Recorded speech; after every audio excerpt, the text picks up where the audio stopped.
My name is Lillian Martin, and today we will be discussing the Switzerland economy. Switzerland has had a free market economy for over a decade now. So overall, we will be taking a look at what a free market economy is, a brief history and geography of the country and its political system, Switzerland's population, its total real GDP per capita, real GDP growth rate, GDP composition by end use, unemployment rate, inflation, public debt as a percent of GDP, its GINI index, and corruption perception index. So what exactly is a free market economy? A free market economy focuses on the exchange of wealth or goods and services. In a free market economy, pricing of goods is determined by privately owned businesses and is solely based on demand and supply. This means that the main motivation in the market is profit. There is minimal government intervention, and overall, this increases competition in the market compared to other economic systems. We will now take a look at some history of Switzerland's political system. Switzerland does not have a single language nor culture. In Switzerland, the executive power is not vested on a single individual, but in a 7-member federal council, which means there is no president and there is no prime minister the way we have in America or the way they have in Canada. The political system derives from a grassroots democracy and the federalist tradition, which means constitutional authority rests with the people themselves. Switzerland is a very economic and politically stable country, and this is because they have a transparent legal system, exceptional infrastructure, efficient capital markets, and low corporate tax rates. We will be taking a deeper dive into some of these specifics later on in this presentation.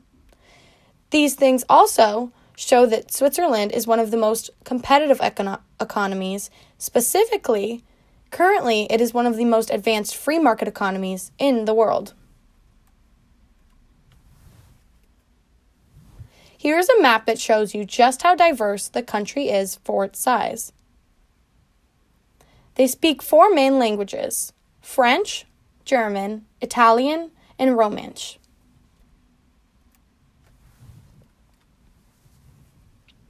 Switzerland is in Central Europe. It is east of France and north of Italy, and tightly linked to neighbors in the Eurozone.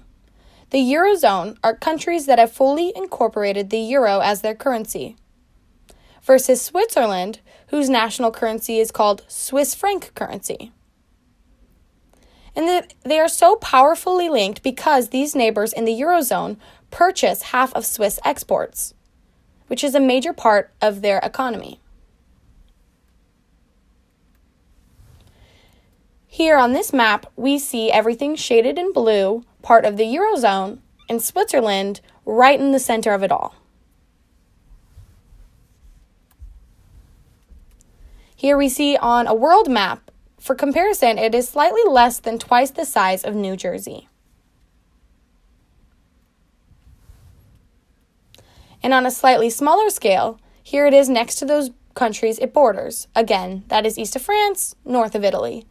And the capital of Switzerland is Bern.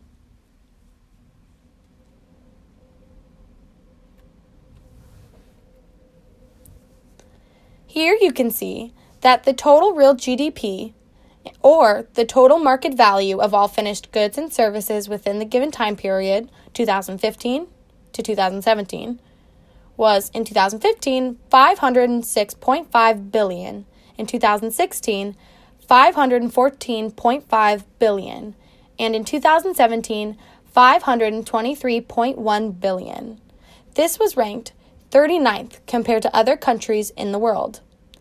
And unless otherwise mentioned, this data, as well as the following statistics I will discuss today, have been pulled from the Central Intelligence Agency World Factbook.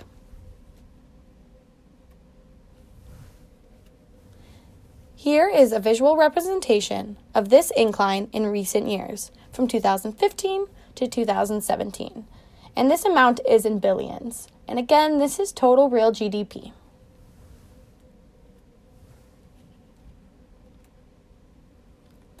Data shows that the average level of national income per person, also known as real GDP per capita, in 2015 was $61,500, in 2016, $61,800, and in 2017, $62,100. Switzerland has a real GDP capita among the highest in the world. Compared to other countries, it was ranked number 17th.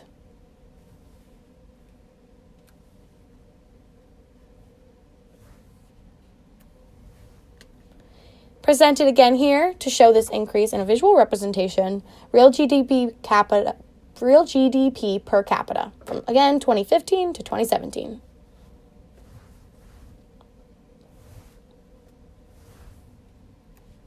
Let's now take a look at the rise of economic growth from the most recently collected years, also known as real GDP growth rate. Compared to other countries in the world, it was ranked 165th.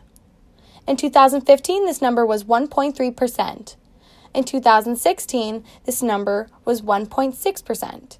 And in 2017, this number was 1.7%. Here it is displayed again, and again, that is real GDP growth rate from 2015 to 2017.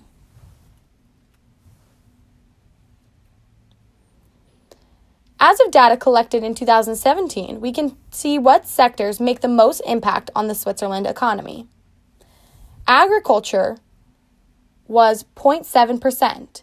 Agriculture in Switzerland includes things like grains, fruits, vegetables, meats, eggs, and dairy products. Industries was 25.6%. This included things like machinery, chemicals, watches, textiles, precision instruments, and pharmaceuticals, and the major being services, which is 73.7%. Services include assurances, tourism, and an extreme involvement in banking.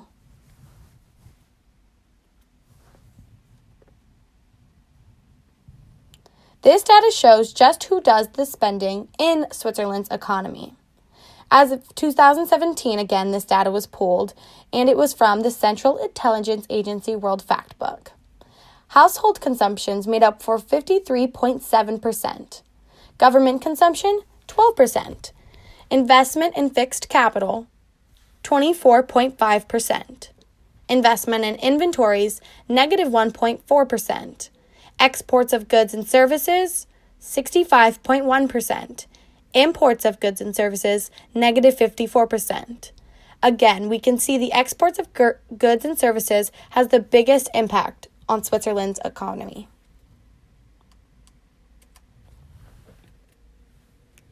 So, a free market economy has a high risk of income and wealth inequalities.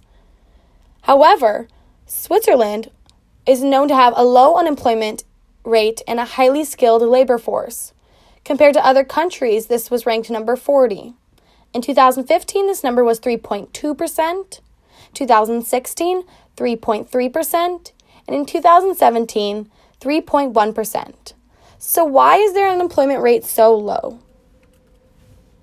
Their jobs are said to be more permanent than those in America.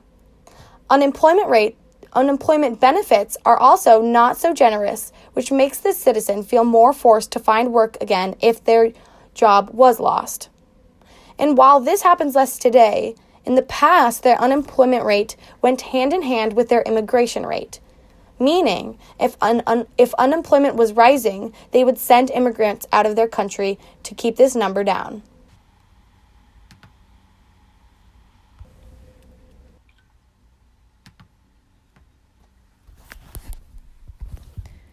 These figures are according to the World Data Analysis.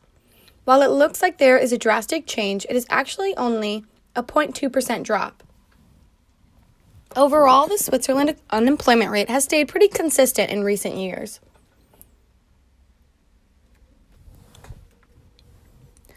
Here you can see the change in price levels of goods and services from 2015 to 2017. This ranked 30th in the world compared to other countries. It is shown that in 2015 and 2016, they experienced deflation, also known as negative inflation. Specifically, 2015 was negative 1.14%, and 2016, negative 0.43%. In 2017, there was a 0.53% increase. The deflation could have been caused by many factors. These factors include decreases in prices of housing, utilities, health, transportation, and recreation. And this is according to Trading Economics.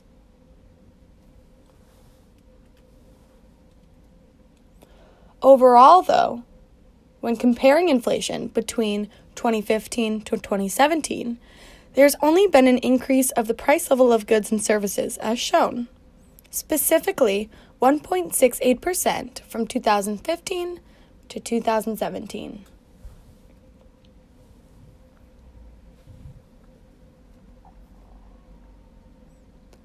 Now let's take a look at the ratio between Switzerland's government debt and its gross domestic product. Compared to other countries, it ranked 119th in the world. In 2016, their public debt as a percent of GDP was 41.8%, and again in 2017, 41.8% of GDP. So why do they have such little debt compared to other countries?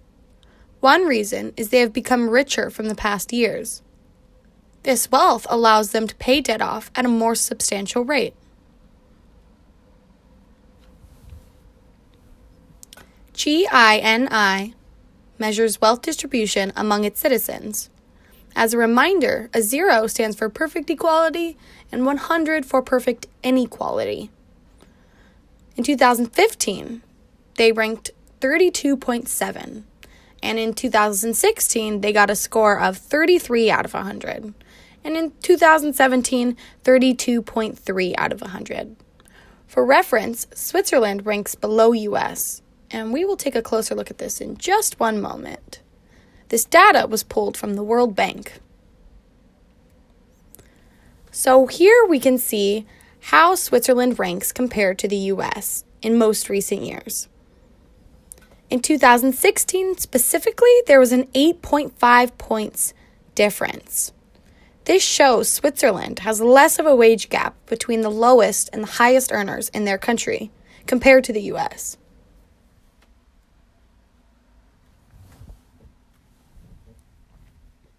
The misuse of public power for private benefit, also known as Corruption Perception Index, on a scale of 0, meaning highly corrupt, and to 100, meaning very clean. 2015, Switzerland scored an 86 out of 100. In 2016, 86 out of 100 again. And in 2017, 85 out of 100. They ranked third out of 180 countries where data was collected. And this was according to Transparency International, the global coalition against corruption. As mentioned earlier, they have a very transparent legal system. And for comparison on how this stacks up against the U.S. for these years, U.S. ranks number 14th against Switzerland, again at third place. Here we can see U.S.'s scores at a 76, a 74, and a 75, compared to Switzerland's again, 86, 86, and 85, for their Corruption Perception Index from 2015 to 2017.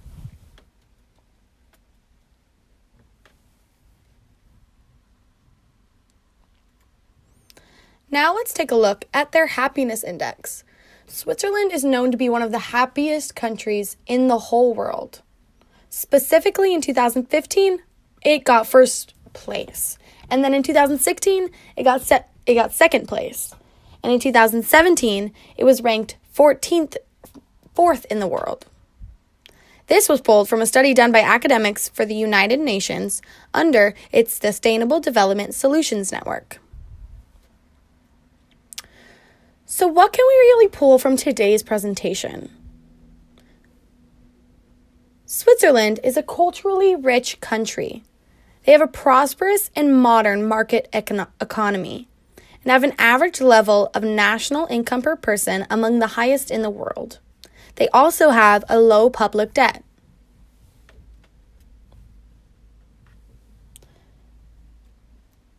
Their growth mainly derives from exports of goods and services, and as mentioned prior, the main one being banking. They have a low unemployment rate, a highly skilled labor force, and a transparent legal system with low corruption. Overall, their economy continues to steadily grow.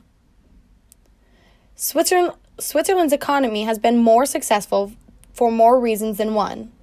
It raises the question if the balance of their economic system is the reason it is one of the happiest countries in the world today.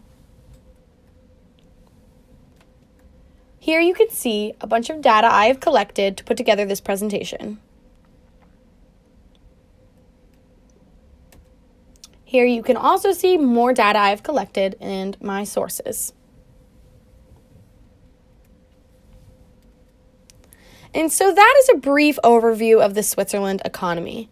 If you need any further clarification on any of the topics discussed today, feel free to reach me at marty356@wwu.edu. And again, that is MARTI356@wwu.edu. Thank you very much.